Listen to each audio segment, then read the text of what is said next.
So, as you can see, one of my DRLs, daytime running lights, is out. This is the one that's on, and this is the one that's off. And these lights just turn on during the day, they're not related to your headlights. They're also controlled electronically, so there's no fuse for them. So really, when it goes out, unless you're really good at looking at the circuit board, my best bet is just to replace them, which is what I'm going to do today. And I'm going to show you how to do that on Mercedes-Benz W204. This car itself is a 2013 C350. So on the inside of the car, this is how you can tell every time you start the car, you're going to get this check daytime running light. For me, it's the right side. And really, there's no harm in not having these, but message is kind of annoying, and I kind of want all my lights working. It's a little better. So let's get to it.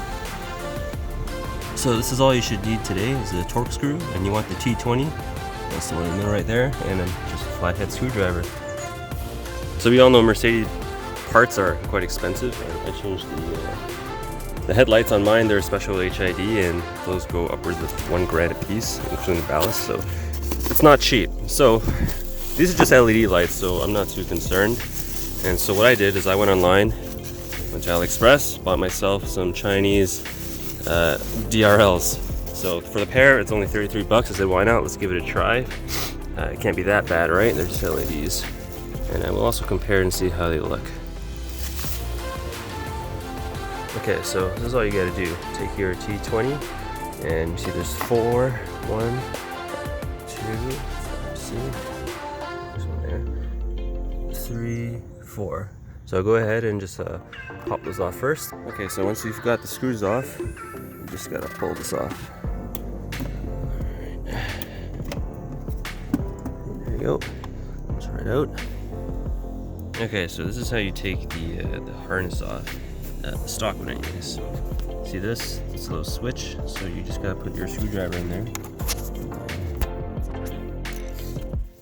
That'll make it stand up, and it's now unlocked. Just pull it.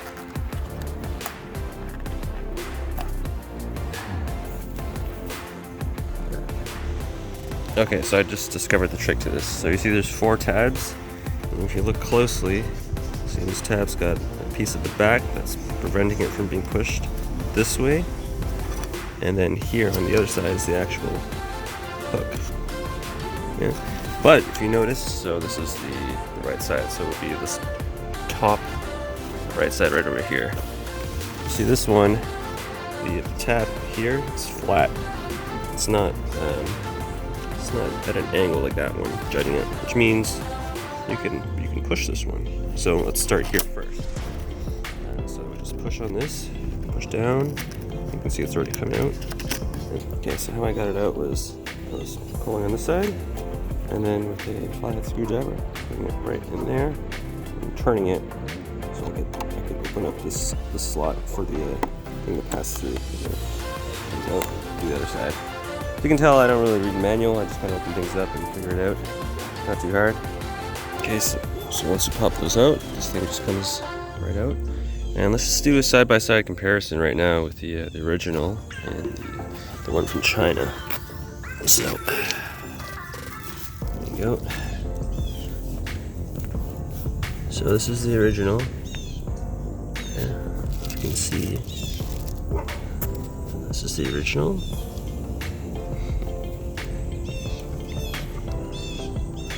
This is the one from China.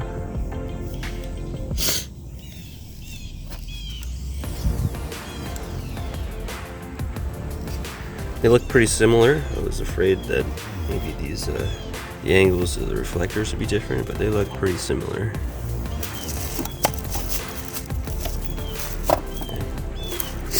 Aside from some obviously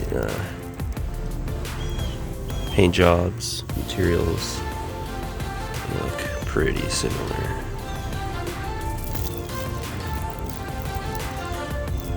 Okay, so I just turned it on because this pin connector was quite tight. Just kind of jammed it on there. I might get some electrical tape and just tape that up because I don't think as look at the old one. It's just slightly oversized. You could really sand it down if you want, but I managed to get it on. The light is working. So I'm going to tape that up, put everything back together, and then we'll do a real side-by-side comparison. Just wanted to point that out. Just a quick note for those of you who don't usually screw stuff in. You don't want to ever tighten screws too much, especially with plastic. So, you know, just when you get them a little bit snug, that's when you can stop. You can tell when to stop because the gap between this piece and the car body will look flush. So as long as you don't see any gaps, then it's as tight as you need to go. Okay, let's just do a quick check to see how this compares to the original. So, I mean, it's very, very tiny gap there. You know, see this tiny gap, but I mean, these aren't sealed together by any means. It's just a hard plastic shell over a hard plastic light. So you can see even the original, you know, the Mercedes sign there is very much the same. So physically indistinguishable. So let's turn the car on now. I'm going to turn this on, see if we get the error message. Okay, so far so good. Okay, nothing. Alright, let's go around. Okay.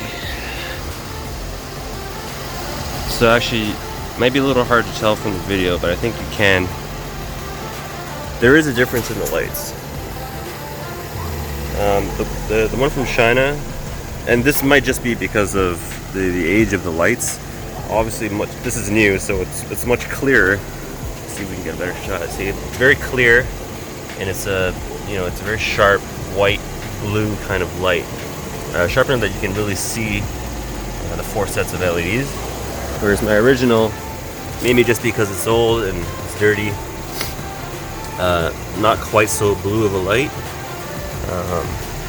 Can't really tell, it's kind of fuzzed, but that might just because this is dirty. I guess on the video it looks kind of yellow. It's not really that yellow in real life. So, what do I think?